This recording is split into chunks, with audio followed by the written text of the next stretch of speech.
Live on American Zombie tonight. Like, say what's up to everyone. Jake Truth Snake, what's up, brother? Oh man, let's go. Good to see you, man. Always, Mr. X. Brian, what's up, bro? I think I had another. I don't think StreamYard is showing everything. I think on YouTube it showed Baby Bronson. I think might have left a comment. I'm not seeing it on StreamYard though, but I thought I was over on YouTube a minute ago. DNA, the truth about genetics, man. When we think about this is a topic that I think is overlooked. A lot of people don't realize how complex genetic material is, the uh, the whole structure, and then to to see it run living systems, animated systems. I mean, that you look at genetic code, and it is like one of the wonders of the world. Again, when we look at the modern world, how it tries to keep us into an egotistical frame of mind by saying the seven wonders of the world are things that are built by man, which I mean, the ego, again, it's that junior high school, they're going to fight after school type of mentality. This is the level that people are stuck in to not want to look into the real wonders of the world. Life is one of the greatest wonders in the world. Oh no, the seven man-made wonders of the world, the pyramids. The pyramid is nothing compared to life. Any of the Greek statues that they try to say is one of the seven wonders of the ancient world is nothing in comparison to a strand of DNA, a blade of grass, a leaf from a tree. Those are the real wonders of the world. The fact that a plant can grow food that you can eat raw right off the plant and nourish yourself. That's amazing. That's some amazing stuff. Genetic code, truth about genetics. Remember, it goes into everything. The plants we eat have genetics. The meat, the people that we meet, the trees, everything is made up of genetics. And the truth about genetics is it's not going to come by chance. When you look at something simple that's mechanical, and this is where the common sense has to come in. You look at something simple that's mechanical and realize that it's not going to form by chance. Now, the cognitive dissonance that could be held in the mind if a person isn't thinking is to think that something more complex that requires a type of fuel, food, chemicals, something. So it's not just a basic mechanical device with a part that can move, or basically just something like a spoon or a can opener. Doesn't need moving parts, something even that simple, right? We don't see form by chance, but yet something more complex with genes, with the ability to absorb and release certain types of nutrients and waste. All of that is supposed to happen by chance? No, that does not seem scientifically viable. It is not provable over and over. We just do not see this happen. But if someone wraps it in a story that's convincing enough and prints it in a textbook, people might believe it, especially if they're forced to study it and answer questions that say what was printed in the books is correct, regardless if it is or not. Now, that's a way to get people to believe in stuff like this. And the fact that, they are teaching that things can happen. Genetics can be created out of nothing over time by chance and luck. Everything we see in the world that's living has something in it that was seemed to be engineered, constructed, programmed in that way. I try not to say design because the intelligent design words are basically very connected to religious organizations, and people know that um, they know I'm not religious. I'm like one of the few people that is just based on science, because most of the people based on science will immediately run to evolution, which is religion. And most people will say, well, wait a minute, what do you mean evolution is religion? Yeah, evolution is religion.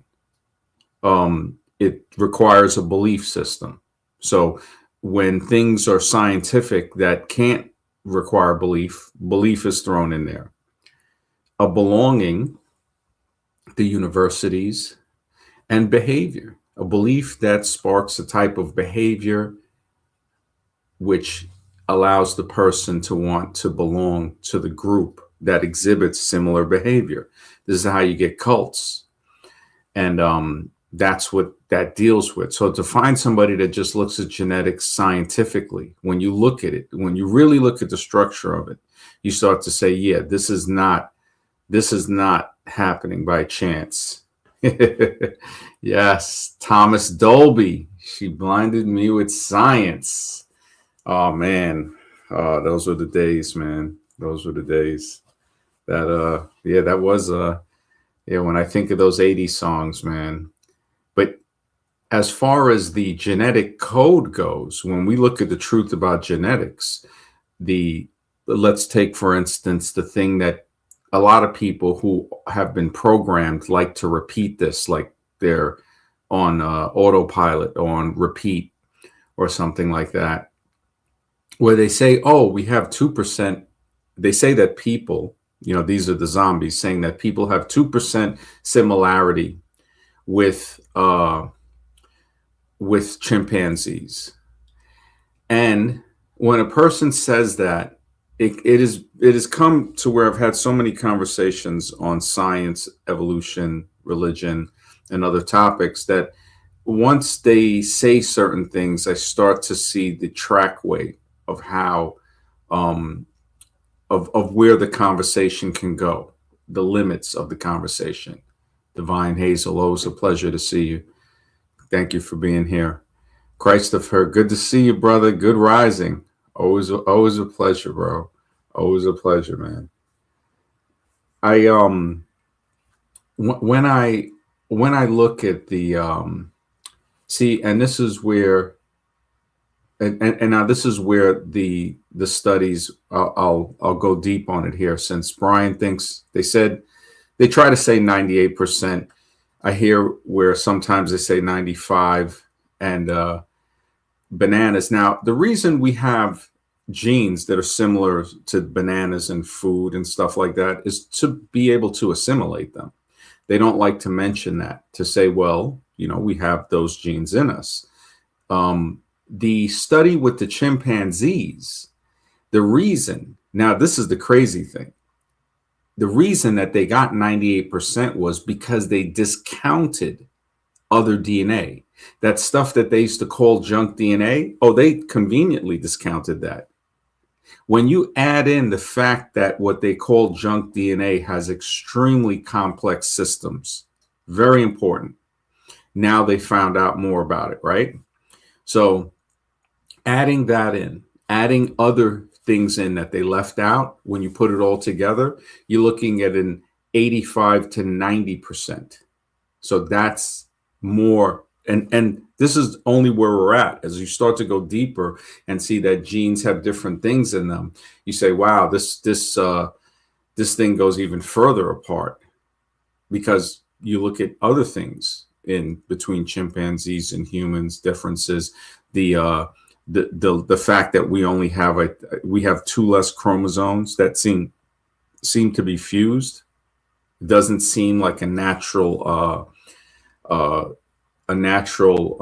development. So when you look at the human genome, you do see some anomalies. Not saying that it definitely is that way, but it's funny how that's not taken into consideration. It's, we're 98% similar to a chimp. No, we're not. No, we're not. Once a person says that, I realize, okay, they didn't go further into the studies and they didn't continue the current date. Like today, anybody can look it up, and that's okay because things are going to change tomorrow, the next day. We got to stay current on this, but it's up to us to say, wait a second, this is not true. And then it goes back to, why did you lie? Why did you lie about genetics? Why are you trying to lie and tell me that we are so similar to chimpanzees? When they do the experiment where they count other DNAs, not just the stuff that they want to count to give the answer that they'd like to get, there is one comparison that shows gorillas being closer to human when they add in certain things. So all of these things I noticed that are left out to tell people, like, look, this is the way the scientific method works. It can be fun or it can be grueling. But the thing is that the person has to get used to repetition and getting the same result from those repetitions. And if there is anything different, document why. Could it have been a difference in environment? Could it have been something else, something in the laboratory? These are very important, but none of this is taken into account with genetics. It's, believe me, and science is not based on belief. Science is based on empirical evidence. Now, we're going to have theories, yeah, but when we look at genetics, this is this is serious stuff that we want to find out where we came from. Where does life come from? And it's great that you have no belief system, Divine Hazel. It's a belief, belief has a way with not letting us see the true face of reality. And to be affiliated, yeah, it kind of keeps us in a mold where we don't get to fully grow because of the affiliation. And this is like when I was speaking a little earlier about the affiliation with these groups, especially one being the religion of evolution. And the reason I talk about that a lot is because that's one that slips by. At least other religions will say they're religious. You know who you're dealing with. When somebody says that they're not religious and you find out, you start to say, wait a second. This is not science. Everything you're doing here is it's like a religious ritual. You find a bone in 3 meters of earth, and now you document that, but you don't document it as it's found. A bone found on this date at this time in 3 meters, underneath 3 meters of dirt in this area.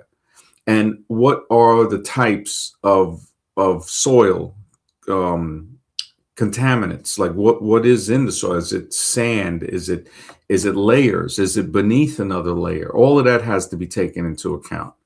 So we find this bone underneath all of this stuff. And now comes the fairy tale, because the science ends there. This bone was found 3 meters deep in this dirt over here at these coordinates. Now, the fairy tale, now the magicians come in from the universities to cast their spells on the layers and the dirt that nobody can really tell how old it is. But they're gonna tell you how old it is and say that it's science, which it's not. They'll say, well, these layers are underneath the other layers, so they're older. Okay. We've seen in experiments and stratification that can be wrong. They can be the same age, which is a fascinating, again, shows you how fascinating science is. When you look at it, you start to say, wow, I never would have thought that. When I first started studying this back in the late 90s, and Michael Cremo wrote in his book, Forbidden Archaeology, that the most solid, dependable form of dating is strata. I believed it. And again, belief, that word, man, belief, I shouldn't have to believe it. If it's science, I should I believed it because it seemed logical, what I saw. Oh yeah, the stuff underneath should be older, and it looks like layers, so it's sectioned off in layers. How did the rock get like that, sectioned off in layers? Well, we see in these experiments that with liquefaction, as it goes through these stages, the rocks start to sort themselves according to certain size and density and the rate of flow, the what's in the gravel and mixture. So there's a lot of factors, but the thing is these can be repeated and you can see the layers form. So now when we go back to this bone found in 3 meters of dirt, and they say, well, it's older than this one. Okay, we see that it can also be the same age. But just for sake of argument, if somebody were to say older, it's like, okay, how do you get the date on the other layers? Carbon dating can't go back past, say, 70,000 years. And a lot of it is grossly inaccurate. But again, on the side of science, we have to look into it deeply and see what those inaccuracies are. So what are the inaccuracies of carbon dating? Matter of fact, let me look that up. Of carbon dating 14, okay, because I think there's 12, there's 14, there's many of them. And it comes from fluctuations in atmospheric levels, sample contamination, and a very limited effective range of roughly 50 to 60,000 years. It cannot date materials millions of years old. Industrial fossil fuel burning, nuclear testing, and magnetic field changes. So there's a lot of things that can't date, and people, we get this, I mean, we have been inundated with carbon dated, the carbon dating fever, where it's like, oh, it's been dated. Well, they know that this is old. Well, a lot of that stuff is not accurate. And when we go back and look at these millions of years dates, we start to say, wait a second, this is inaccurate too. Somebody just made this up. This isn't based on science. Then when we look at a genome, now we get into the biological part of this. And we start to see in the genome, we say, wait a second, this genetic structure that, I mean, it's just fascinating with the amount of encoded information in it, but also the fact that it's a biological wonder. How did this, there's no, a normal scientist, if you just took somebody that didn't know about evolution or religion and you put them through that, they would say, what are you, out of your mind? You think that this happened by chance? You think that this genetic code happened by chance over millions or even billions of years, even trillions of years? It could not happen. The probability is just ridiculously low. About equal to 0. That's how low. So when you look at the chances of this happening, and then also by chance, and then also systems that can't happen in chance, they need the whole system to be there as a whole. Blood clotting, we see that. You need the whole system there as a whole.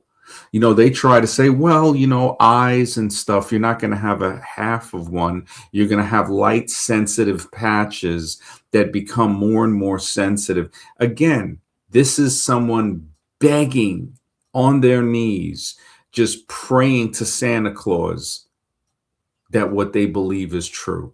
And science is just looking at them, nodding its head, saying, sorry, kid, Santa Claus ain't real. Welcome to reality. Genetics, the truth about genetics, when you look at human genetics and genetics of everything on the planet, is some supernatural stuff when we look at it. Just the simple cell, just the cell of a plant, like an algae or something. You look at these things and you start to say to yourself, man, this is some amazing stuff. And again, you see it in the simple in something that you would overlook it. Remember, they always try to say might is right without saying might is right sometimes.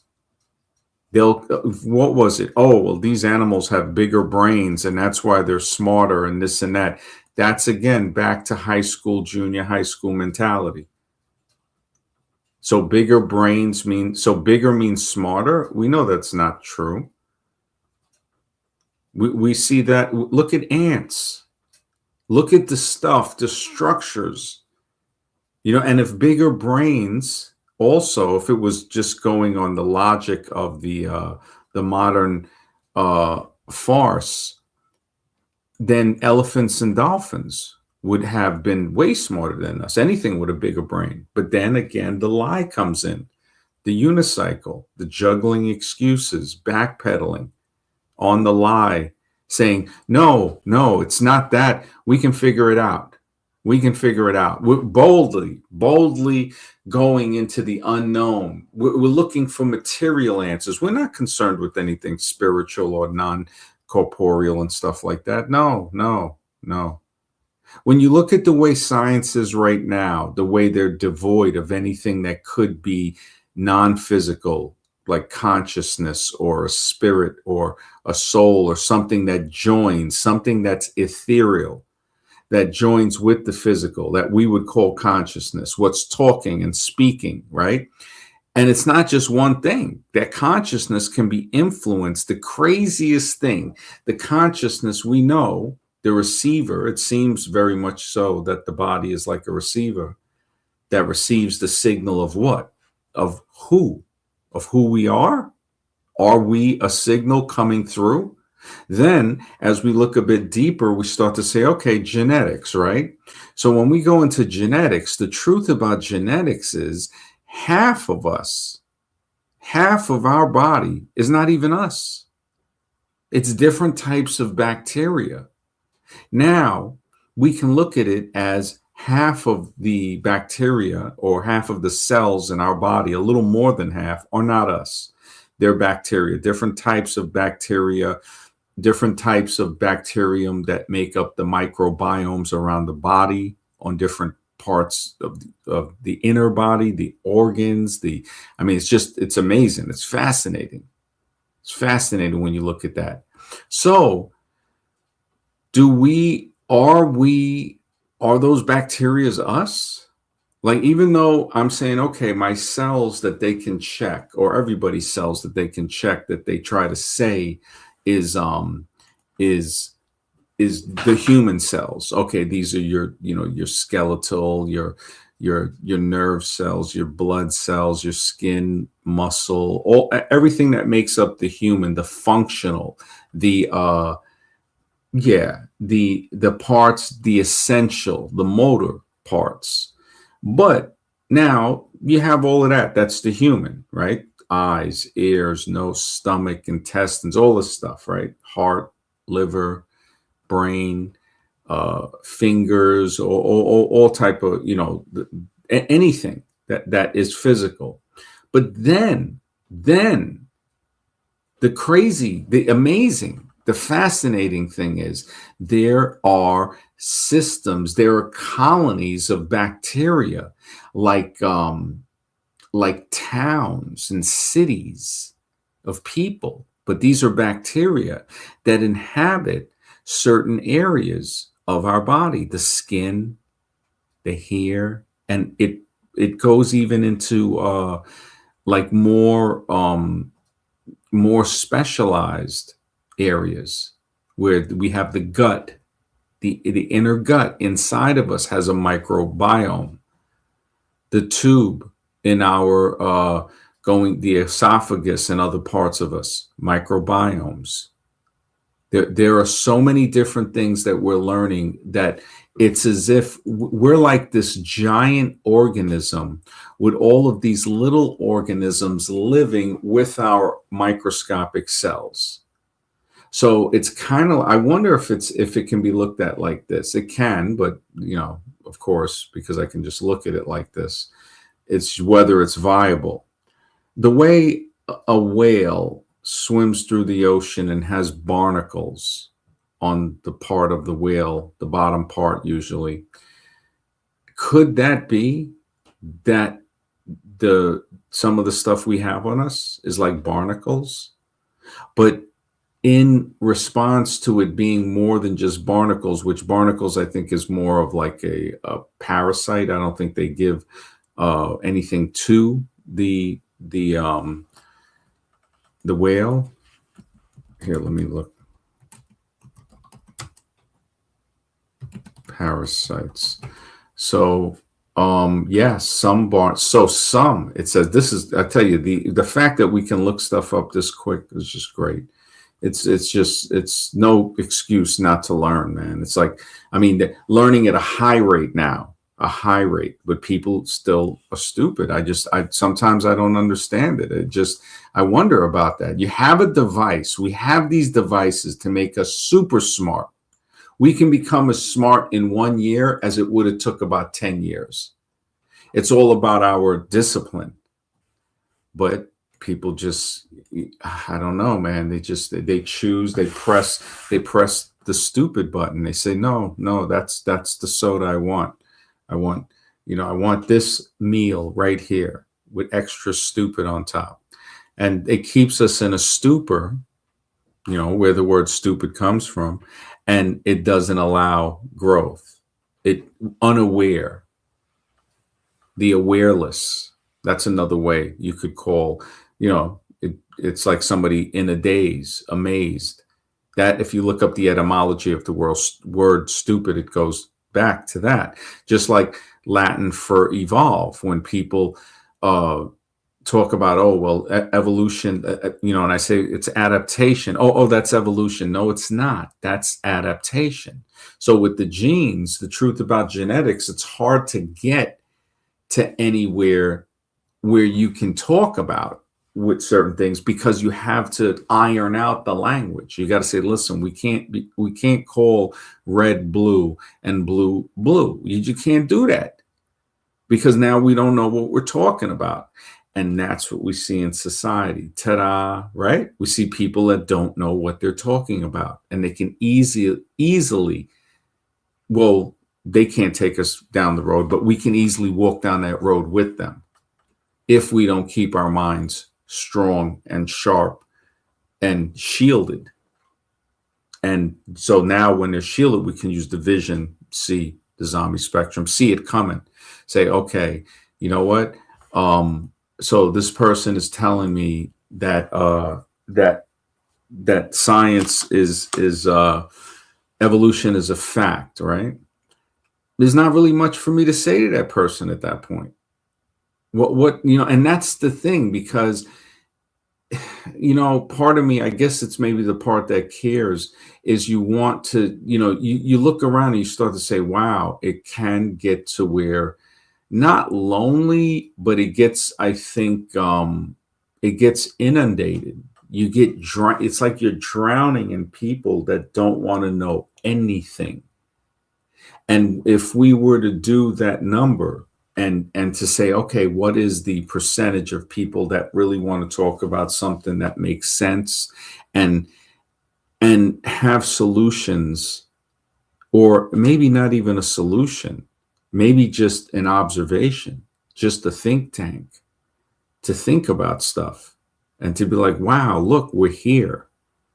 The genetics that they look up and they see, and they're trying to crack this code somehow. I mean, I don't think it's humans that are directly behind it. Humans are clearly, we're seeing what looks to be humans are doing the work in the laboratory by, under the petri dish and the microscope and stuff like that. But the funder, what's behind the person or the company that's funding this type of research, it kind of makes you wonder. Especially the pharmaceutical companies that do certain tests, the chemical companies for sure. When you look at preservative chemical companies, and I'm not talking about just food, but you look at stuff like leather and certain plastics, the preservatives on there, like that new car smell they used to talk about. I think they were saying that was over 140 different chemicals. Like in the hot sun, when you get into the car, They say it's always good, open the doors, air it out, because the smell in the car is just total. It's like a toxic wave. That's what the smell is. That's what it's signifying. When you smell that, it's like, oh, that's the residue that's outgassing from all of these brand new plastic um, upholstery type stuff, the dashboard and everything, steering wheel, and even the hard plastics, everything. When you really look at it in a scientific way, it to me it's fascinating, because now you're getting down to the real. You're getting down to the real. You're seeing it, you're seeing deeper than the matrix code. The matrix code is just like an analogy. Okay, this is a code, and it's showing that this burger or something is something else. But if we keep it more in reality and we say, okay, that burger could be a few different things. It could be a crap burger. It could be a burger made from good quality beef. Then the bun and the other stuff on it. I mean, there's so much stuff to look out for. It's amazing. It's shocking. And that's just like basic, simple stuff. The food is where they have us. The food is where they have us very easily, because everybody wants to eat every day. And a lot of us aren't eating fully foods every day. We're eating stuff that isn't good. We're eating for the parasites. I think we might be eating for that other, 1.1 to 1.3 on the cells. Like, so that majority of cells, that bacteria, we might be eating for, and that's just counting like your regular microbiome with the bacteria. Then you add in the parasites and all of that. Oh my goodness. And people don't take that too serious, but that's some serious stuff. When you think about parasites, the fact that we got parasites that can alter a person's genetics and alter their mind, we see it in the nature of insects in the natural world, with the parasitic wasp and the cockroach. And then the wasp also will sting the spiders, lay the egg, bury it, and then the egg has like fresh food. But with the cockroach, it leads the cockroach. It has some way of making the cockroach docile. Now, how does a wasp create by chance a liquid with the proper injector to infect the cockroach to make it docile? How does that happen by chance over millions of years? There's just no possible way. When you look at certain structures and the way they try to tell you it happened, oh, well, some of it worked, some of it didn't, and the ones that worked survived, and it's just ridiculous. It really is ridiculous when you look at just the wasp, and then the fact that they have the other parasitic wasp that stings this caterpillar, and the larvae eat around the essential organs. How did the larva of the wasp come to know what part of the caterpillar to eat that wouldn't end the caterpillar, so they would have fresh food? And I mean, it's really shocking. It's really shocking. I think even when they pupate in some species, now you're looking at the larva now coming out of the skin of the caterpillar. This is just off the handle horror movie type stuff, but it's nature. I mean, nature, truth is always stranger than fiction, and more entertaining, I might add. So we have the wasp that stings the caterpillar. The larvae eat the non-essential organs, come out of the body, out of the caterpillar's skin, cocoon on the leaf, and the caterpillar stands guard now. How does that even happen? And this is how this wasp reproduces. This is how this wasp reproduces. But, millions of years, Millions of years is like is just it's the answer. Mr. X, what's up, brother? Good to see you. Hey, good to see you, MD. You're rocking it always. Great show. I like the information you're bringing. It's, yeah, definitely, definitely. Just got a chance to tune in, so been on Mm. and off. Work kills me. Yeah, man. Yeah, we were on millions of years, man. Billions of years. It's the answer to everything. And I like what you just said, last. What you just said about that truth is actually more interesting than the fiction of evolution, and it is.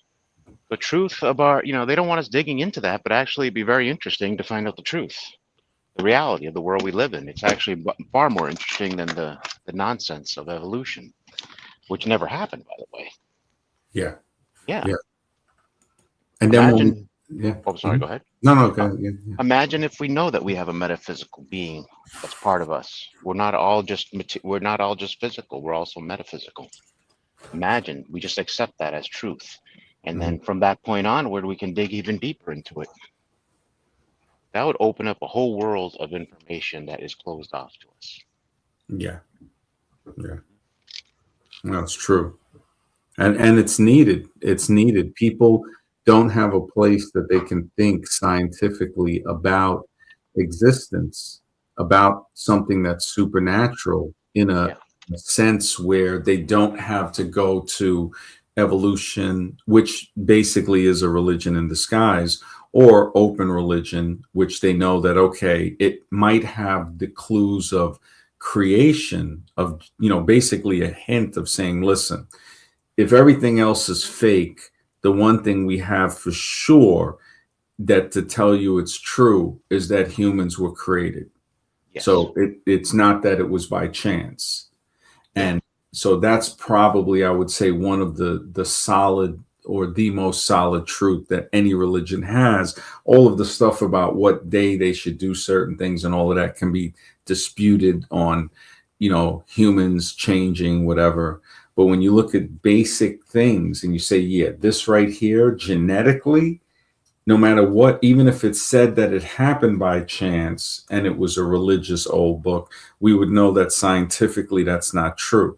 Because when we look at this and we say, how, like when I was talking about right before you came on, the wasp that it stings the caterpillar and it has the larvae eat the non essential organs, keeping the caterpillar alive while it grows, and then it comes out of the skin and forms a cocoon on the leaf that the caterpillar guards. How does that just evolve? How does that happen in increments? And this is the funny thing, they've come out with so many different names to try to hide the lies of it, of saying, oh, well, this is convergent evolution and this is divergent evolution, and the missing link. Again, the wordplay. It's like it's not missing; it doesn't exist, but Right. magically it's missing, right? Well, you see, that's what makes your stream unique because, in terms of religion, 99% of the religions that you're going to find out there are all about donating money. And the guy's just trying to get rich. He doesn't really have an interest in creation or disproving evolution. That's not, most religions don't even want to deal with that. They just want you to be a member and donate. So that's where I'm not going to be pro-religious, and that's why this stream can be unique, is because we're going to delve deeper into the truth about its creation. We're not here to push any religion, which is a waste of time. No, it's to get to the truth of the matter. This order and design that you just explained. How does it know that? It can only know that if there's order and design. There has to be. It's screaming right in your face. Mhm. Um, to look at it any other way is just not living in reality. That's what I see. Yeah, yeah. If anything, it I would say it expands. It opens the door to expand the understanding of spirituality, to Hmm. say that, and it also gives credit to all religions and saying, look, at least they have one thing correct that Yeah. lines up scientifically, which is the the genetic creation of life itself and humans, that it wasn't by chance. Also, there could be stuff found that could confirm other stuff that's written, like the certain cities, certain things that might have been mentioned even in other parts or older parts or different scriptures or holy books from Yeah. other cultures. Well, I mean, Mm, let's look at the Bible. I think that's the best text, honestly, to look at. Not that I'm trying to push a religion. It's just I think historically it's the most intriguing and it has a lot of accuracy to it. Um, I'm not here to debate the moral laws because that's another issue altogether. But in terms of history, there is some legitimacy there. You know, they talk about the Nephilim, this race of giants that lived. mhm, Well, maybe that is the case. mhm. Maybe that is what happened. These ancient civilizations that we don't know how they were built, that there was an advanced human race that existed. I mean, Yeah. the fact that It- if it's true, it's true, you know? and they might still exist. I mean, I don't Exactly. see, yeah, why they wouldn't. It's like, um, this is this is something that's like, it's an area of thought that a lot of people don't go into, to say, look, it would only make sense, actually. It's not even like an out there type of thought. It's saying, well, if we look at it logically, it would make sense that there's something or a few things behind the scenes Hmm. physically. So even like in a mimic like sense, genetically, when we look at all of the mimic type stuff we see throughout the animal world and even the plant world, we see mimics, the mushrooms and all of that. One is normal, the other one is deadly, stuff like that. And they Yeah, look the same. So it's like, why wouldn't there be something like that with humans? right. Could And there there? was a great flood. There was a great flood that this earth did not have as much ocean on it at some point in time, and these civilizations are probably buried underneath the ocean floor. Hmm. They're underneath the water, and there's been a lot of evidence to show that. Of course, look at Bimini. They found structures off the Hmm. coast, and in multiple areas they found these ancient structures buried Hmm. underneath the water. Yeah. So that's just a part of reality. Let's dig deeper into it because that's a part of our history and a part of our existence. Yeah. Yeah. Timbo says that recent incident where the preacher told his people to close the doors because the donations weren't enough proves Mr. X's point. Wow. Yeah. Wow. In no way, shape, or form am I trying to say, hey, go to church. No way, Wow. no how, because most of them, they all want your money. They all want your money. Yeah. Yeah. So I'm not here for that. And Christopher's right, man. Yeah, religions would ban it. It's like the state. I wonder if church created state and then acted like, hey, we're going to separate church and state from each other. It's such a mental, uh, like psychological type of game. Hmm. The whole ruse of power. The Yeah. whole thing of Robert Greene, who wrote the 48 Laws of Power. He talks about some pretty deep stuff sometimes. He's an evolution zombie, Hmm. but he as far as psychology, he can get kind of deep. I know he's definitely in some points just trying to sell his books, but some of his books, especially the Laws of Power, is that's an amazing book. I have to give him a lot of credit on that, Hmm. and a few of others that he has. Um, How does but one come to the conclusion just because of religious? I'm sorry, I didn't mean to interrupt you, but yeah, go religious hypocrisy somehow. Okay, now evolution has to be true. What kind of stupidity ahead. is this? You know what I'm saying? It's like you're not even thinking it through. You It's know like, why I think is because evolution has set themselves up in the house of science, and yeah. they're masquerading over there. So when the person leaves religion and says, man, it's just ridiculous. Like, because when you look at some of these religious guys, especially the scientific ones too, when they are preaching on some of this stuff, they can get like nutcase level. you know Hmm. it gets to a point where it's like, okay, explaining science, you're an expert, but when it comes into I got to do this because that book that you are saying tells us about everything and we're supposed to live 100% by it. We know that the book has been edited. The King Hmm. James Version has been heavily edited. It's still brutal, but we know this that it's been edited too. Hmm. So it's still brutal, even though it's been edited. I can imagine how Well, brutal but some of. I'm not saying we should believe everything that's in the book. No way, no how I'm saying that. Yeah, What I'm exactly. saying is it can be used as a reference. Yeah, definitely. Definitely. Yeah. Now, this is where I'm like, this is important, like scientifically. If I look at it like a document and I say, okay, what is the stuff that they just most Hmm. possibly changed just to get people to follow?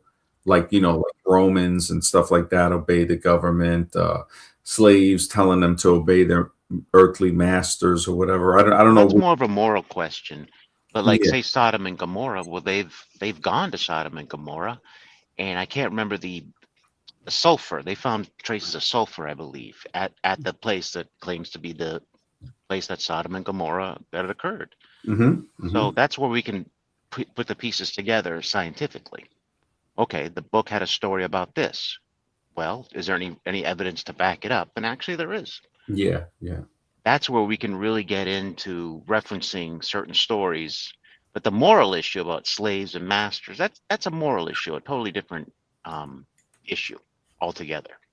Well, if even if we look at it, right, and Hmm. we say to ourselves, like, um, it's kind of like that golden rule. And I'm not saying it's Christian or Jesus Christ, or it Hmm. could be that plus more other uh widespread religions of just saying, look, you know it's not right because you wouldn't want it done to you, and you know it's right if you want it done. So it's not hard to know. Everybody, I think, to an extent, unless they got some type of mental illness, knows the difference between right and wrong. They know when they're um, doing I have something. to push back on that a little bit uh because I think we live in a world where we should not assume just because of our moral compass, how we view things, that everybody else feels the same way. I You're think right. there's some, You're yeah, right. yeah, Yeah. there's people who Oh, have there's no nutcase problems. out there. Yeah, there's nutcase. Yeah. Well, there's people who will steal from an old woman. They'll steal her last dime, Really and messed up. Yeah, yeah, really and messed they can sleep like a baby at night. it's so Whereas people sad. like us, we would have that would probably destroy our lives if we ever committed something. Not that we'd ever do that, but if we ever were to go through with something like that, I think that would ruin our lives. That is just So, horrible. Well, there are certain things that people won't do. So I won't do something like that. I don't right. think you would do something like that. But there's other So people that will, and we there's live a, in a yeah, world with yeah, those people. but the We live sad in. thing is, like, when I look at that Mhm. now, if we were running society and we were to say, okay, how do we resolve that in as far as the saying, the criminal society creates the crime that the criminal commits? Not saying that these people are right. It's saying, okay, what did I do wrong that didn't cover that base to make sure that this didn't happen? How can I prevent it again? How can I learn Mhm. from, like you said, people that would do something that horrible? I think Right. that happened actually in Brooklyn within the last like year and a half, uh, a couple of blocks away from where my friend has his store. I don't know how old the lady was, but it's really sad. It's really like when you look at something like that and you say to yourself, like, what is the level of yeah, like you were saying, like what is, something But you mental see is right going there, on. it's hard for you to comprehend this Yeah, because it's hard to not because comprehend. it's not intellectual, it's moral. Yeah, yeah, And you just can't comprehend, like I can't comprehend that kind of level of evil. But we have to accept that there's people who don't follow our same moral compass, and we live. They could be our next door neighbor. I mean, definitely, if you're in New York, you're probably passing by these people, and that's the start of how to prevent it. Is to know that not everybody shares your moral views. Just look at the evening news. I mean, I watched a police cam video. Not actually wasn't police cam video, but it was one of these stories about a serial killer that you probably never heard of. I'd never heard of him until I saw the video. but they actually had the recording of him torturing his victims, and they actually played it on YouTube. And it still sticks with me today. It's like, how can somebody do this? And it's just, it's a different moral way of thinking. My brain can't fathom it. And it's not an intellectual question. It's not about intelligence. No, it's about morality. You just, it's so off your moral radar that you can't even imagine something like that occurring, but it's real. These people Yeah. exist. Yeah. No, it definitely.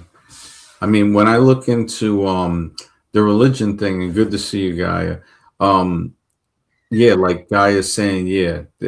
I mean, I think even going further, like to the Latin, to the Sumerian tablets, to the Hindu stuff, to the China. You know, there's so much mysteries. The Native Americans over here, you know, they got like all types of stuff. Um, it just you start to look at it and you start to say, you know, all of these people have one thing in common with their uh, religion, and it's that people were created and life was Yes. created. And so we Yes. see that that's in common. We're not saying that that is scientific by saying that, but we're saying that when we look at the structure of life and genetics, that it actually it's only pointing toward that being the possibility Yes. because the improbability of it is just ridiculously you know, to the point of the chances of it happening by chance is, you know, almost equivalent to zero. Unless you believe in the miracle of time, because that's what they Well, evolutionists even the believe. miracle of time, when you look at it, and yeah, they definitely are time miracle in, but it's also where, you know, you look at it and you say you got to be out of your mind. Like when you look at the caterpillar that I was saying, it gets stung by the wasp, and then the larvae eat around the organs to keep it alive, and then emerge from it, cocoon, and then while it's cocooning, the caterpillar is still alive, and it defends them, and then they hatch into wasp that will repeat the cycle. Yep. And how does that evolve? There's Doesn't. just no possible way when you think about that in any small increments or some way, you know, it's like, wait a second, you know, and then they'll come with, oh, you know, co-evolution and stuff like this, just making stuff up. And it's saying we're not talking about co-evolution, which is really would be a type of really scientifically classified as adaptation, a type of adaptation, a type of symbiotic or really parasitic, because if it's not benefiting from that, this is really deep stuff when you look at it, but they will always throw in, you know, oh, that's evolution. You know, it's just amazing. You know, evolution. Gaia says if you're going to read the Bible, then reading only the only one Bible version is dumb. When I read a Course in Miracles, I don't just read one version. Yeah. Yeah, you know, you're right about that. You got to read different versions. You got to compare them too. Yeah, you have to you know, it just I look at it. I don't see why someone wouldn't compare them. Wouldn't, you know, go back further to see, okay, how far back can I go to compare and say where did they get this story from? Like Aladdin, right? I think they call it Aladdin. Mm. So that guy, I think he was actually from China in the original story, and he was taken, and anybody can look this up to see how far back it goes. I think he was taken by an African magician to an area to get this lamp. So as he's in the cavern, right, I forgot how it said something in the story where the I think the magician gave him a ring, and the ring, right? So he goes down into the cavern and he goes, all right, I got this lamp here. And he goes, give me the lamp. He was like, no. He goes, pull me up first. And the guy didn't want to pull him up. So he covers him in there. and Aladdin saying that he sees jewels and stuff all around him. So he he gets cold, he rubs his hand together, and the genie from the ring comes out. So the older story talks about two genies. The one that comes out from the ring is able to transport him back home, even though the evil sorcerer had, covered the entrance to the cave for him to climb back up. So we look at that and we say, wow, all right, so this is a story. The main thing is about what somebody's trying to tell me is magical items, a ring that can conjure a genie, And now the term when he's genie, don't home, they call it jinn in the Middle or East? The well, jinn? jinn is the plural. Yeah, they So call the those the jinn spirits. would Jinn. be the group. So like people or person. So people are the jinn, the people, and then the person is the genie. Right. So So the genie is group the of person. spirits are called jinn, and the individual spirit is the genie. Well, I They call guess jinn, it would be a the jinn are the genie. spirits that they call the jinn in the Middle Well, East. that's the thing. Is are all spirits, or what somebody would classify as something being a spirit, would they all um be the same thing? Could there be different levels? Could a genie be a different type of being that manipulates time and space and matter in a different way? Maybe a way that's almost Oh, a magical. hierarchy of spirits, you mean? Yeah, that, or maybe if it's not even a hierarchy, more like a different, just different types of the way how we see different types of life in just the different types of life on Earth.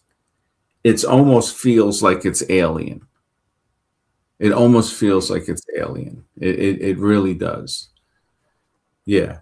Yeah, Frankenstein, Shelley's Frankenstein is a deep honestly, I think Frankenstein goes back way further. I think it goes back to the Egyptian type of stuff where they have the different, like the clay vessels with the head of a different deity on it and stuff like that.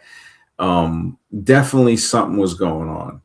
Ancient Egypt and India, they were doing something. Yeah. Yeah. Very advanced cultures too, very intelligent. They had a grasp on astronomy like unbelievably.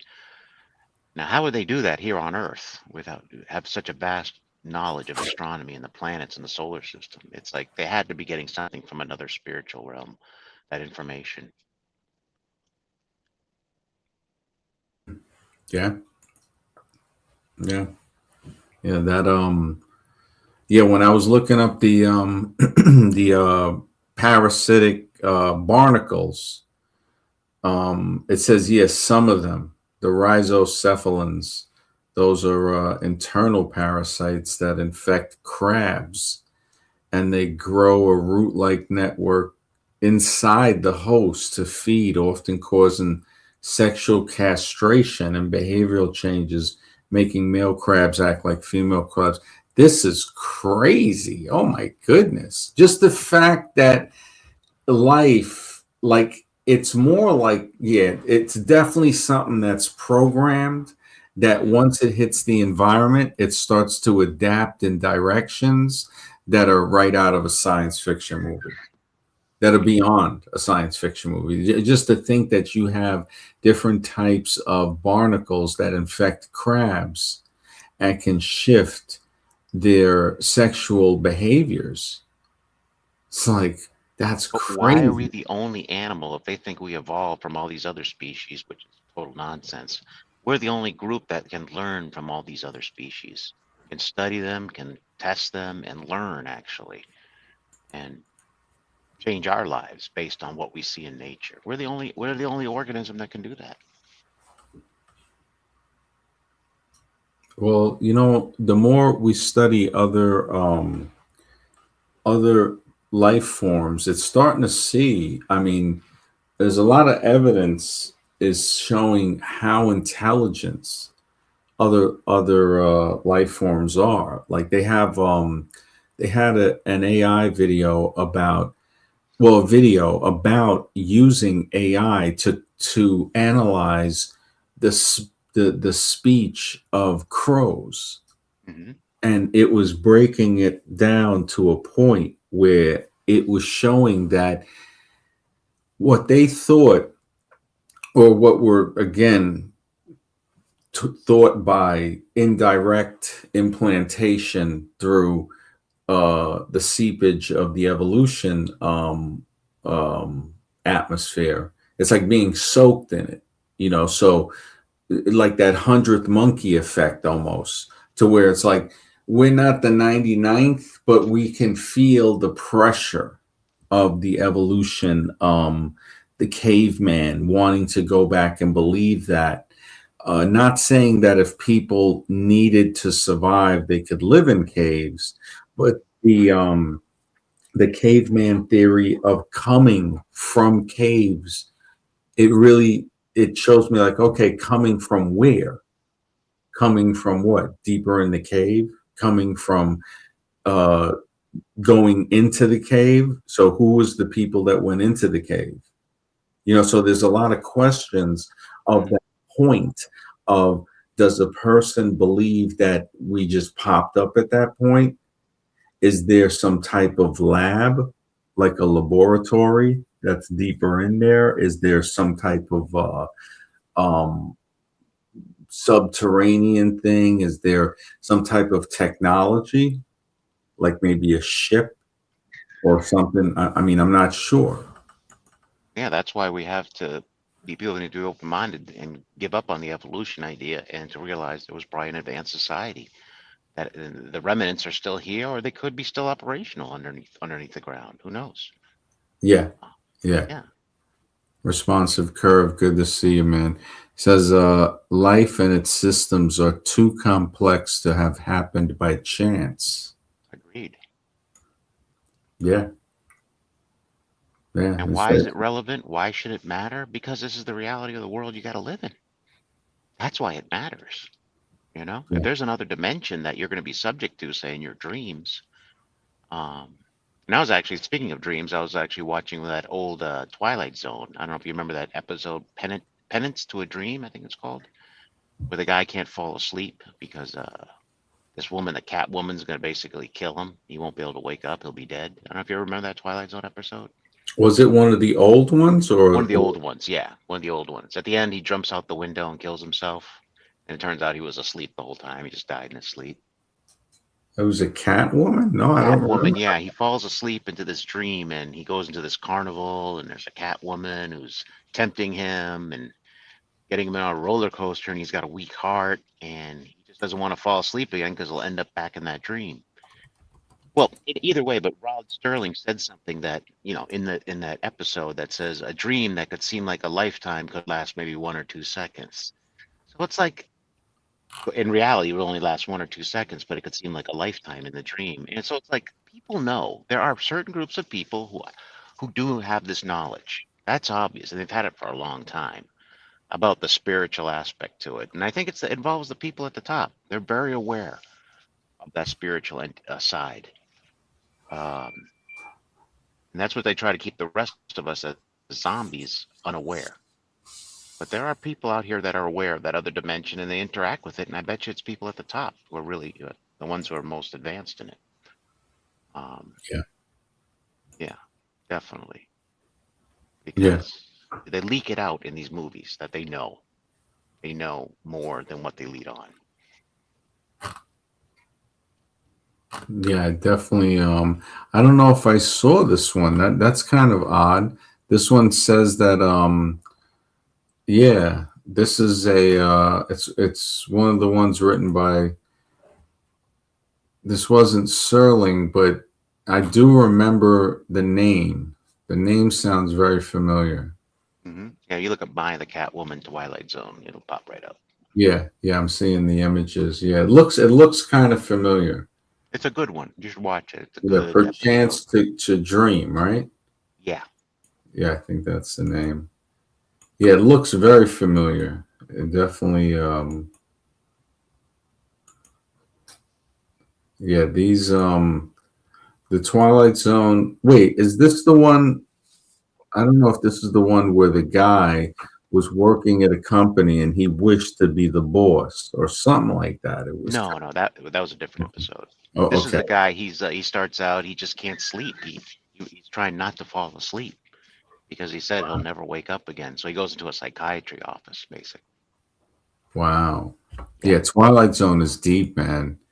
Twilight Zone is definitely deep. It's like, um, I mean, when you think about the Twilight Zone type of stuff, it makes you wonder about the psychological aspect to reality. So it's Yeah. very conscious based when you think about it, because it's saying that, okay, yeah, the physical is the physical, but we're not spending too much time looking at the psychological. If something does go on, Hmm. how does it go on? Because I wonder and I say to myself, like, okay, um, how I don't remember nothing before I got here. So it's Exactly. like where I'm going, I'm hoping there's some type of But how like, can this be it? How can this possibly be it? This physical dimension? How could this only be the thing? I don't believe that's the case. well, I'm hoping there's something more. I'm hoping there's some type of memory that I can like understand. But when you think about people passing, most of the time, I mean, I guess it's as if you're going to sleep in a way, because the physical is now fading. And then where are you going at that point? Yeah. Where is the consciousness fading to? So the consciousness um is fading to where at It's that probably the point? real world. This isn't the real world.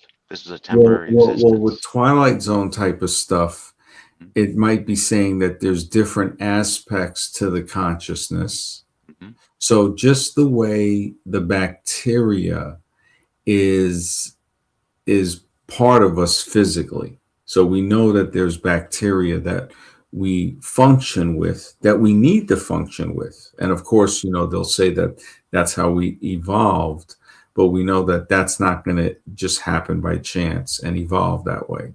Mhm. Um, it it really makes you wonder, like, okay, so I'm not all the cells in me are more than just me, because there's more cells that are bacteria that work with the physical function of my body, which are the intestinal microbiome, the skin, the all across the body. And this this is actually a little more than the cells of the human body. So when we Yes. look at it that way now, we start to say, okay, so in spirit form, are we going to be together like that? No. Or is it going to be free of the thoughts of the bacteria? Like, because the bacteria possibly seem to affect thoughts. Yeah. Well, our thoughts, if we're just physical beings and that's it, then our thoughts, our opinions, anything we have is just hardwired into us. It's just our genetic makeup, the way the roll of the dice played out. We have no free will or be able to think, you know, have different types of opinions. It's all just pre-wired, hardwired into us based on the genetic lottery. But I don't believe that's the case, and I think we all agree that that's not reality. We can change our opinions. We're not hardwired in any way. We can have free will. We can think and do whatever we want. We can make choices. That's got to be consciousness right there. Is it possible that it could be some Twilight Zone stuff as well? How do you mean? Like with with existence in Twilight Zone, we see like some of the some of the stories they're just repeating. Like they're like one was the silver screen. I forgot. I don't know if it was the silver screen queen, and she wanted to be back in her glory days on the film, and eventually she, at by the end of the film, she had the, I don't know if you want to call it escaping or going into the film where it was playing and then Oh, the I person remember that comes in. one. Yeah. And so, you look at some of these things and you look at how it goes beyond what we think is normal reality. So Well, it's that's like, what the oh, Twilight Zone talked about, another dimension. He says that in the monologue in the beginning, right? yeah, yeah. There is There is another a dimension. I shift. don't know if you mentioned the fifth or whatever he Mm, said, but yeah. between time and space. Love that because Oh, time is that other dimension. Yeah. yeah. Yeah. Time Yeah. is that fourth dimension. So it's like maybe in that dimension you can do what you desire. You can Yeah. become that actor on the screen. Yeah. You're free to do it more than you can do here on this physical. Yeah. Yeah. Oh, you're absolutely right, man. Yeah, definitely some type of co-creator. Yeah, we're definitely we have the ability to change. Yeah, this is we are in some it's it's a trip when you think about reality itself, right? Hmm. It's just like holy smokes. Right. And Holy what if Stanley Kubrick was right in Eyes Wide Shut? What if the people who run this world are doing exactly what he said in the movie? They have this religious type ceremonies and they're in the occult and they have these practices. What if that's true? Well, then these are the people that run our lives, who decide what products will be in the food, who decide what laws will be passed, who decide everything. So it does affect your reality. It's inescapable if that's the case, if he was right. yeah. Yeah. That's yeah, I'm looking at the Catwoman Twilight Zone. Yeah, I remember it, but it's been so long. Yeah, I don't remember the It's a episode. good one to rewatch. You know Yeah. why? Because I wouldn't be surprised if there are people who died in their sleep, and maybe that's what they experienced. That's a really good one. That's a really good episode. Wow. Yeah. Wow, that's deep. 1959. Holy smokes. Hmm. Holy smokes. This is season 1, episode 9, Perchance to Dream. And Those yeah, were the had the classics. Season one. That's one of the classics. yeah, I think the one before was Time Enough at Last with Burgess Meredith, Oh and yeah. then Judgment Night was the one after that came after this one. Um, hmm. Yeah. The Cat Girl, a taunting, laughing carnival dancer. Okay, as he drives. I think we got Azraroon. What's up, Azraroon? How's everything? Fine, MD. MD, I prepared some notes. There was one more person called John Baptist Lamarck. He also used to talk about evolution, but his take on this was different when compared to Charles Darwin. I just made notes on the two. Can you, since you know this topic very well, can you say what is wrong with both of them? Can I read it out, or later can I do it? Yeah, yeah, sure. Yeah. Hmm. If you want to read Okay. it, or Thank you, MD. yeah. Um, yeah, if you want to read it, just let me know. Oh, Um, oh, okay, MD. yeah. Uh, yeah, the Twilight Zone episode, I'm looking at it now, the Wikipedia of it, perchance You to can watch it for dream. free on Tubi. I watch it for free on Tubi with the ads. Yeah, I think it's for it might even be on YouTube. YouTube definitely has like a pretty extensive library. Mhm. Or yeah, I'll definitely check if it's Tubi for free. Yeah. Yeah. Cat Girl. Yeah, I'm looking. It does look from. I remember the girl in the picture with the horns. Yeah, he's going through the carnival, going through the roller coaster. He's got a weak heart. That's one thing.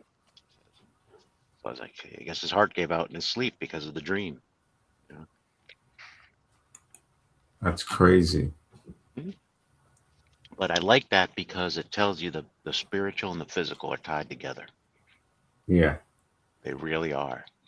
That's why I've always been hesitant to do hallucinogens or anything like that because Hmm. I'm a firm believer in the spiritual, and you can enter a dangerous area. You can really enter a dangerous area. I mean, that's why some people, yeah, they have great trips, but there's other people who become schizophrenic, and who knows that maybe they got lost. Maybe they got out of their body and never got to return, and something else came in, replace it, took It's over. possible. It's Yeah. possible.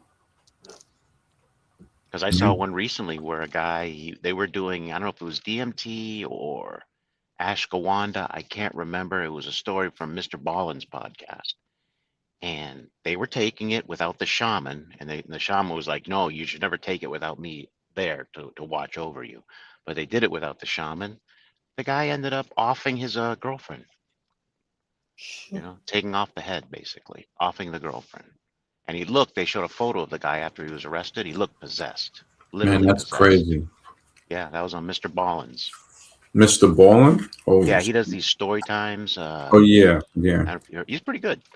Yeah, But he had people. one story. These are true stories. That's why they're interesting. They're Wow. all true stories. But yeah, I think I might they have went. heard about a lady doing that, and the head was in the bucket or something Maybe in that's the the same basement, story. This and the was with a cops. shaman. They had gone out to South America. I can't remember what part of. Oh no, no, yeah, it's probably a different one. Maybe a different one. That's Yeah, crazy, man. Holy smokes. yeah. To try these experimental, with a shaman present. I can't remember. I think it was ashwagandha, but I can't Well, remember. that's some. Yeah, that's definitely some crazy stuff. Azroon, did you have something? Yeah, yeah. Can I read it now, MD? Go ahead, Yeah, MD. yeah. Hmm. I mean, that's Yeah. Uh, Darwin's natural selection and Lamarck's inheritance of acquired characteristics at the level of mechanism, evidence, philosophy, and modern biology, they were both trying to explain the same thing, how species can change over time. But they proposed very different engines for evolution. Core ideas side by side. Feature, source of variation, Lamarck. Change arises because organisms need them. Individuals already vary randomly, Darwin. When role of environment directly causes useful changes, selects among existing variants, inheritance, acquired traits passed to offspring, Lamarck. Only Darwin, only heritable traits are passed. So direction of evolution, progressive towards complexity, that is Lamarck. Darwin, no inherent direction, depends on selection. Then extinction, Lamarck, it is downplayed. Then central features in Darwin's theory, time scale gradual but purposeful, gradual via selection.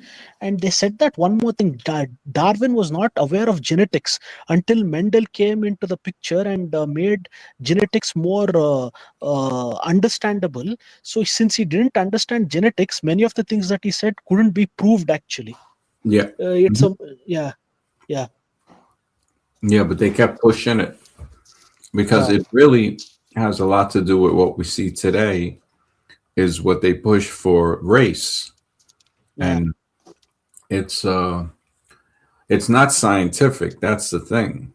Mathematics, when you look at the just at life and you say to yourself, okay, how could this form by nothing, by chance? And it just doesn't make sense. It doesn't add up mathematically, but also there's to look at also the cultures that also talk about creation, like the one story with the goddess that they took the clay vessels and they cloned the parts of her son or something like that. Oh, yeah, yeah, yeah. Ganesha. Hmm. So Yeah, you have like different stories from different cultures that seem to be ancient cloning. Yeah, yeah.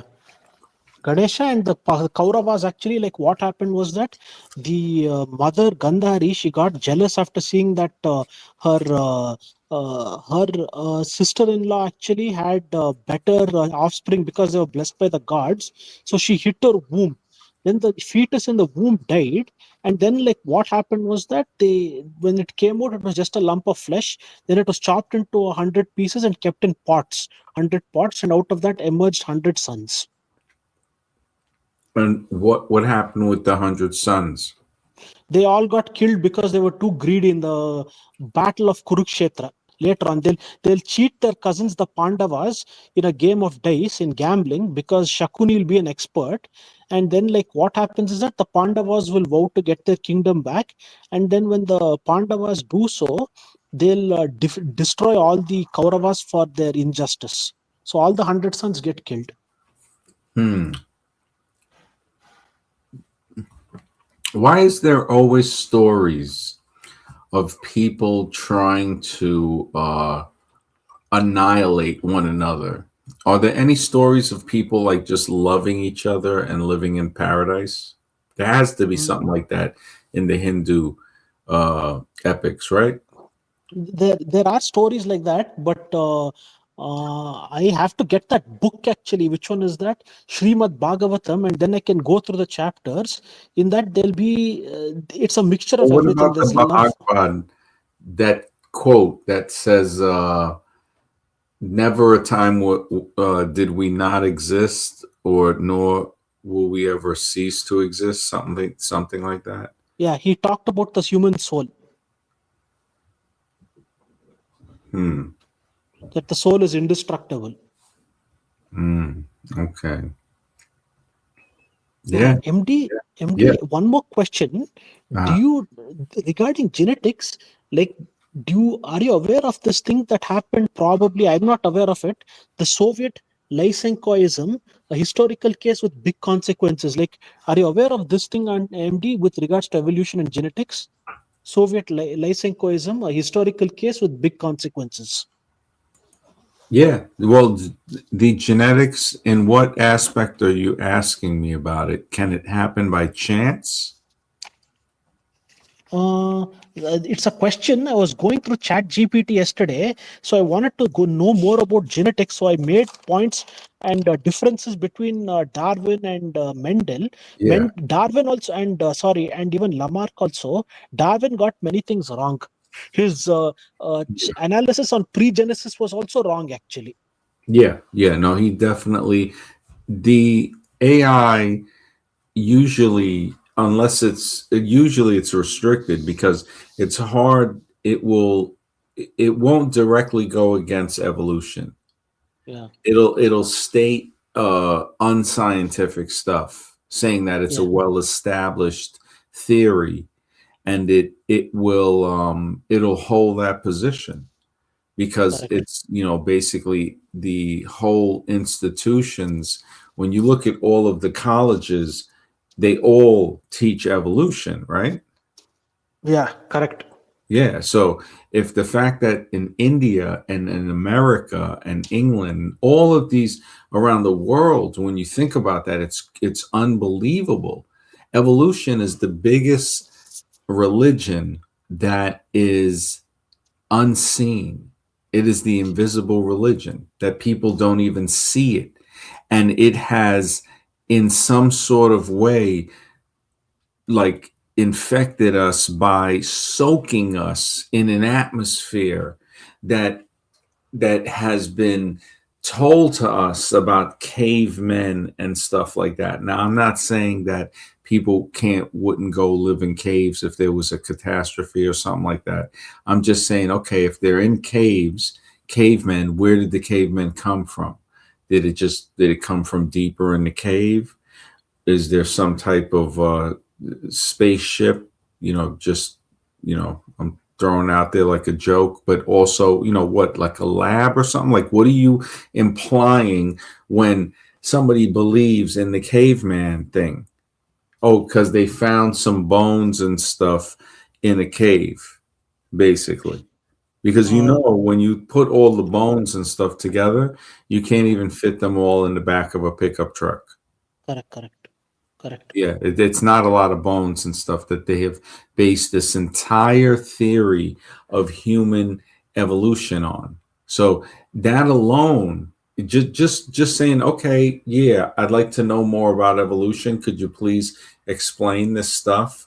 They don't like to explain that.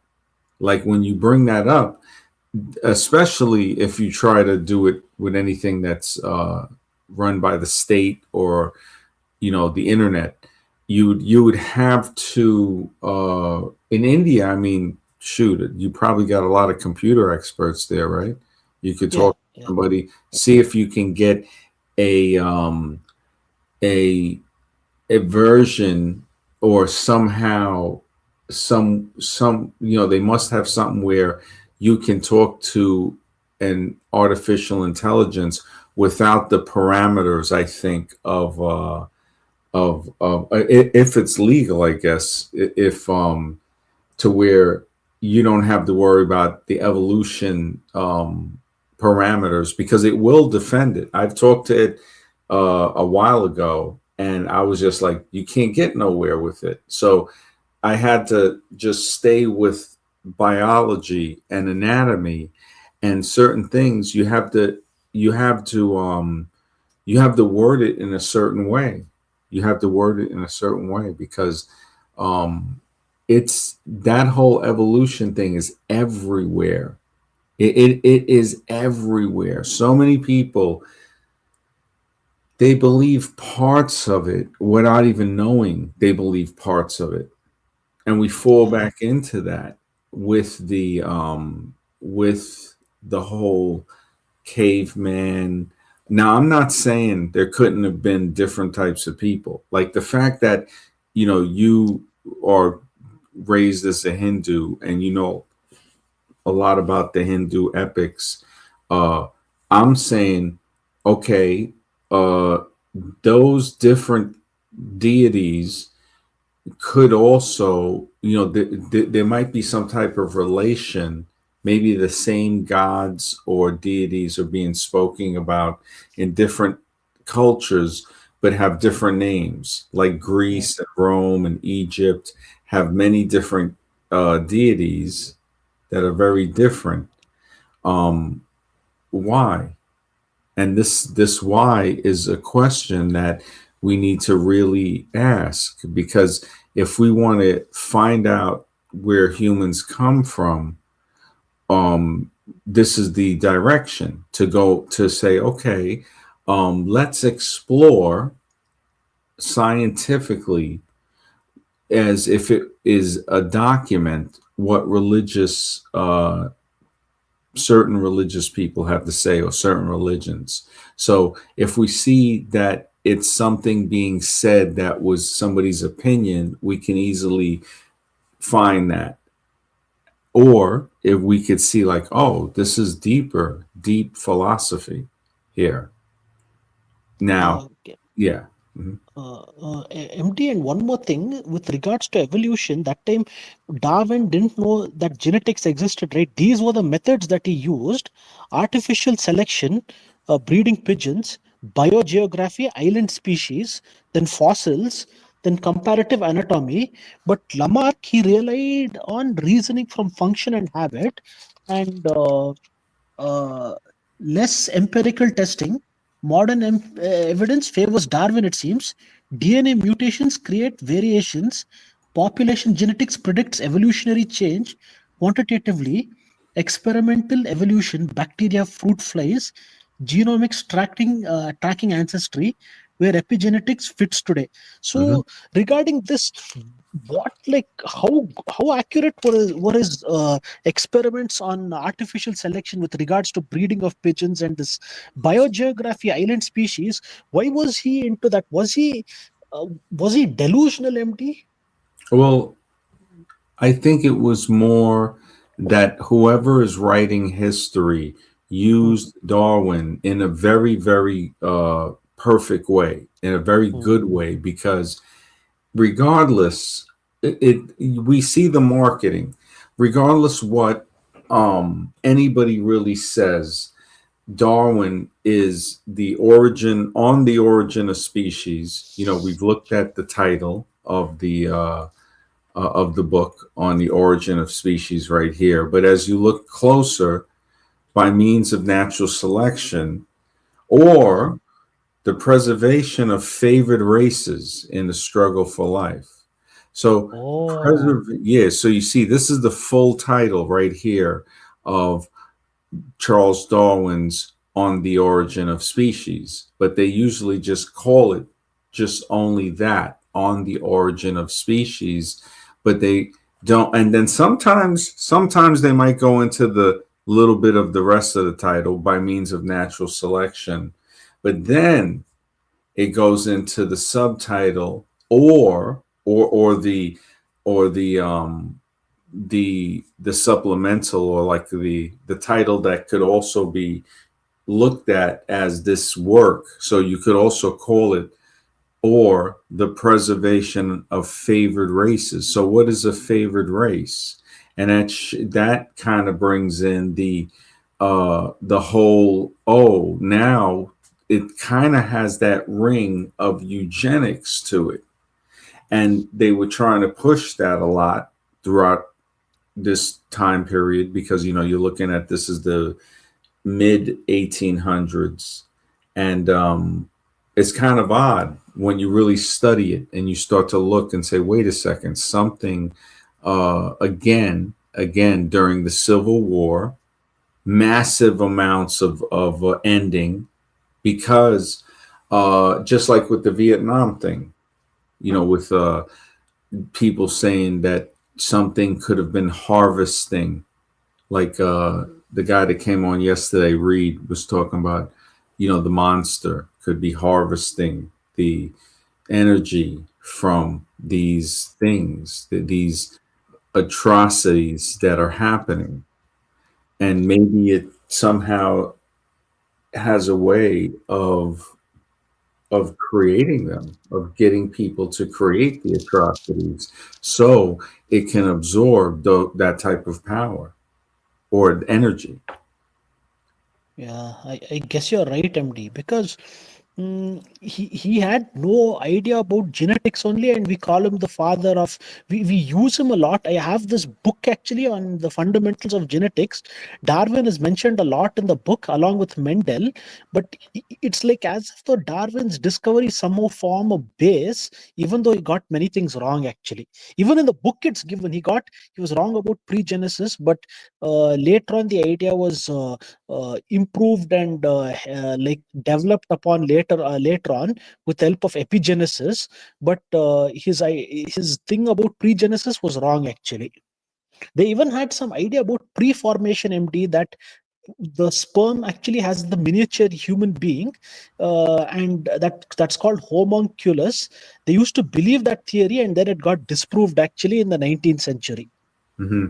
Yeah, a lot of stuff is moving forward, but it's funny because all of that stuff moves forward, and they say, okay, Hmm. this works in a different way. We weren't sure, but they never changed evolution. They never Correct. changed the theory of evolution. That thing, that religious doctrine, because that's basically what it is at this point. It's a religious doctrine that any new science, any discovery that's found, it says, oh, wow, look at that.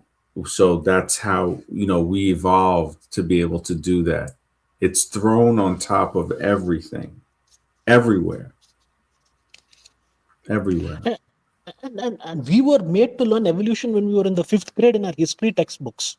Can you believe it? If we wouldn't learn it, they would fail us.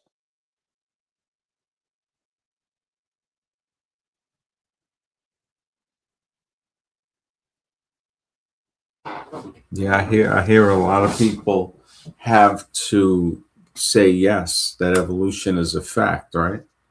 Yeah, yeah. They made us learn it in the fifth grade only in our history textbooks. How long did it go on for?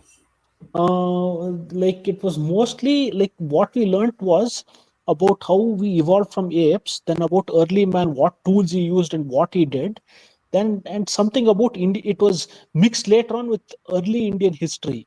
So we had a mixture of all of this put together, and what tools early man used after being after having evolved from apes.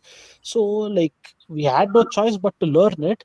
But later on, I started questioning this thing about evolution too when I was in 10th, like that it doesn't make sense. There's no spiritual foundation for this theory, and it's going nowhere actually, that Yeah, we evolved well, from apes. it's used as a good way to control people, because you Yeah, have a lot of people that just literally believe it, and they just say, oh, we evolved, but then they also want to believe in their belief as well. And we see that with a lot of religious people. We definitely see it with evolution people. Evolution people believe, coming from the ape man, that missing link, that is their messiah, basically. I mean, they want that chart to be real. They want that, they would call it the March of Progress. And now they try to say, oh, well, it's different. It's not really like the picture that they've been promoting for the last 130 years, and the propaganda, basically, when you look at some of the, I mean, it's not flattering, some of the artwork that they published about different peoples. We see the pictures from the World's Fair in the early 1900s and stuff like that. People, human zoos. The human zoos are based on the evolution theory, which again is is an advertisement, basically, on why evolution. They try to push why it's true, but it's not pushing why it's true with science. It's mm, pushing it with, look at this show, look at this entertainment, and look at the similarities. And now you don't get time to think, and it just says, look, this comes from this. These two things are from each other. Like if somebody was showing you a baboon and a monkey and an ape, and saying the monkey turns into the baboon and the baboon turns into the ape, and that turns into the chimp, and then that turns into the gorilla, and then that turns into the human. Now, if somebody looking at that is not really thinking, they could believe that. See, yeah, yeah, you see what I'm saying? So that's mm, where people don't think and don't realize how important it is to think, because if a person doesn't think, now they can be manipulated on many other parts of their thoughts to say, wait a second. So if you're believing that, you're not even thinking. They're trying to tell you the one thing that a normal thinking person would say. Well, then why are there still the different types? correct, So other people will say that. Some people will just continually believe in the evolution type chart. Like they'll see mm, monkeys and just say, oh yeah, that's evolution, with the bigger monkeys and the apes and the chimps and all of that. I mean, people are literally, they're that unaware to know that, wait a minute, genes don't change like that. When you look correct, at the creation of life, you start to be, look into it and say, wow, this is freaking unbelievable. The fact that how these monkeys and squirrels and life forms live in these treetops and in these forests and even in the jungles and other parts, and are able to survive on the fruits from the trees. So it becomes like a symbiotic thing where they live in the trees, they eat the fruits. I guess they spread the fruits, seeds, because they eat it, and then they'll whatever fruit it is, they'll spread the seeds, right? Um, and you look at that and you say, well, wow, that's an amazing relationship, basically. Timbo said, I'd like to know where the elongated skulls, the cone heads from Peru and other parts of the world, fit in on Darwin's evolutionary model. Yeah, they don't like to talk about that, man. Brian Forrester has some really deep stuff on that. I spoke with him on Skype. I mean, like maybe 12 years ago. I think a friend of mine, she might still have his contact info. She used to do a show dealing with a lot of stuff like that. Yeah, Forrester, he was deep on the skulls. Yeah, Forrester. Yeah, he's got a page actually. I think a YouTube page. Yeah, he was definitely deep on the alien skulls. Yeah, he he has like I think tours too. I was thinking, man, yeah, yeah, that might be. I don't know if he still does them. Peru, the pyramids in Mexico, and stuff like that. Yeah, and they have like the little planes that they fly in. Um, yeah, that might be. Yeah, yeah, it might be. Yeah, it definitely ain't fitting into no evolutionary theory. Yeah. Yeah, Uh, MD, yeah. Hmm. regarding this, modern evidence favors Darwin. That's what it's given over here. Hmm. DNA mutations create variation. Population genetics predicts evolutionary change quantitatively. Experimental evolution using bacteria, fruits, and flies. Genomics tracking ancestry. How reliable is this modern evidence that favors Darwinism's theory of evolution? These 4 points that I just listed, MD. It's not the first point when you said that about mutation, right? Yeah, yeah, yeah. How does that mutation occur? Hmm. And what does it mutate from to what? So that's the point. When I spoke with some people on a show, it took like 40 minutes to talk to the people.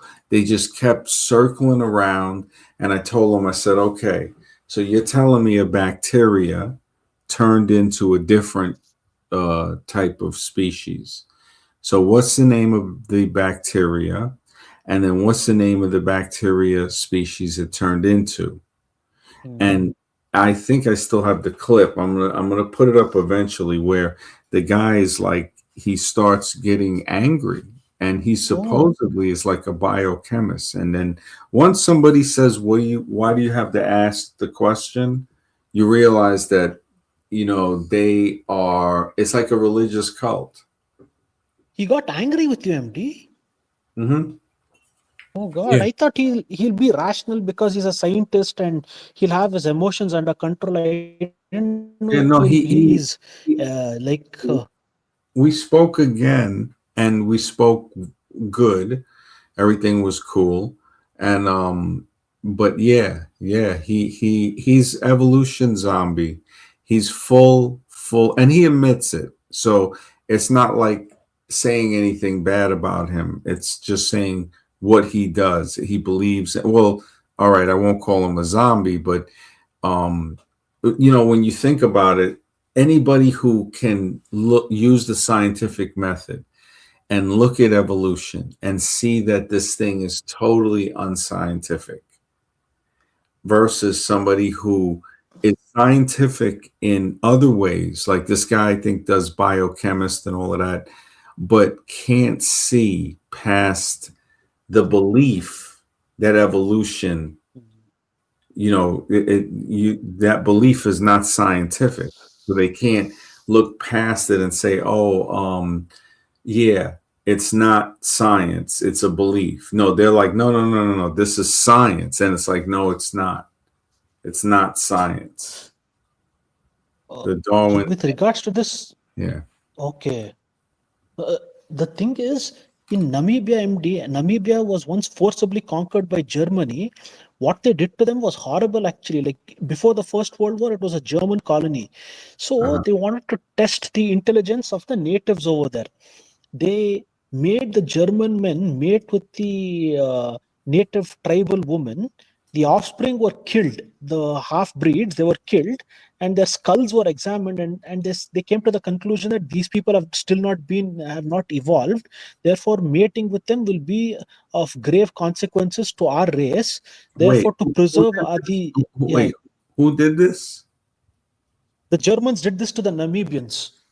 They took their skulls actually after they took the skulls Holy of the shit. crossbreeds, In what and year? then I think this was somewhere before the First World War.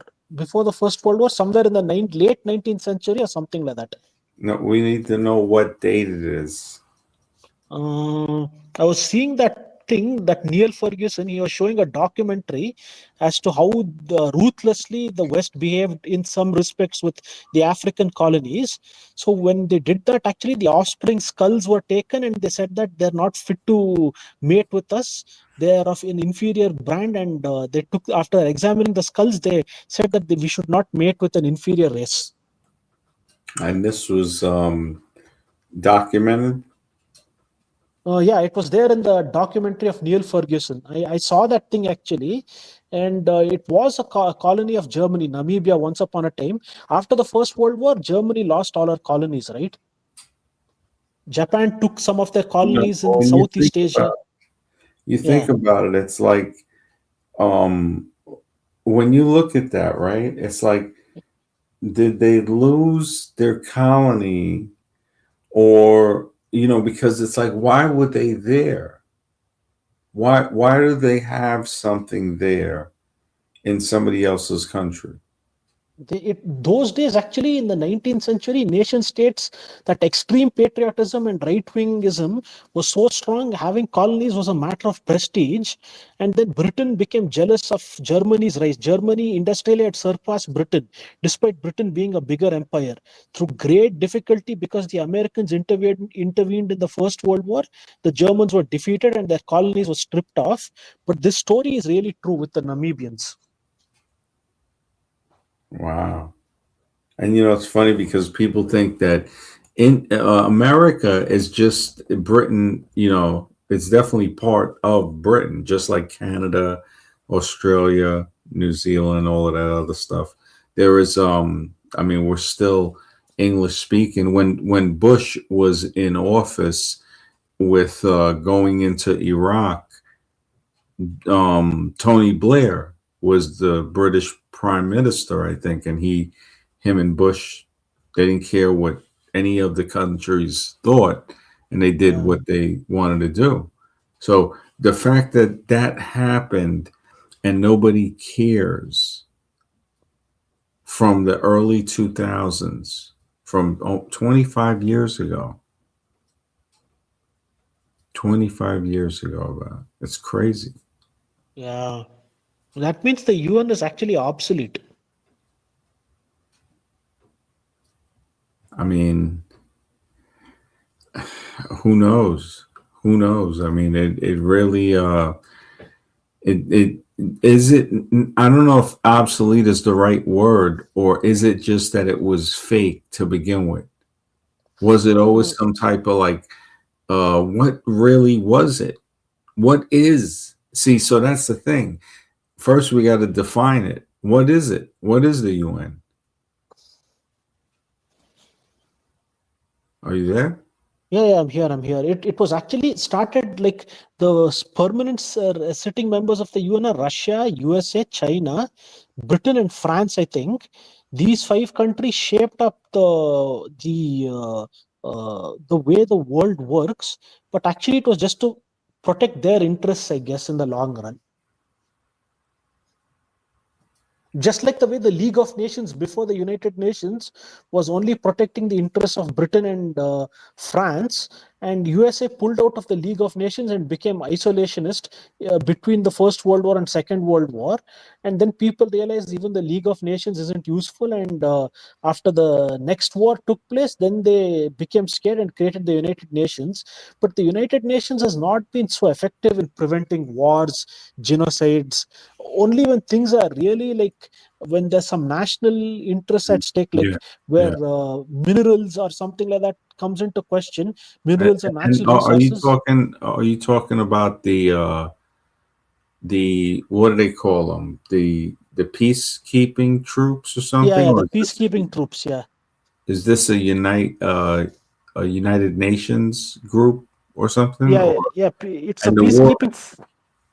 the world the people, well, in the when you mention the countries, also there's I think Arabic countries that are They're, yeah, they're part it's of the one of the UN, big, yeah, the big parts of but the permanent members, the sitting like UN Security Council, these five countries can veto any deal. Like let's say if one country comes up with a proposition, USA, Russia, or China, or France, or Britain can veto that thing. Actually, it's just to protect their interests, but I think it's just like a deal of mutually agreed interest. That's all.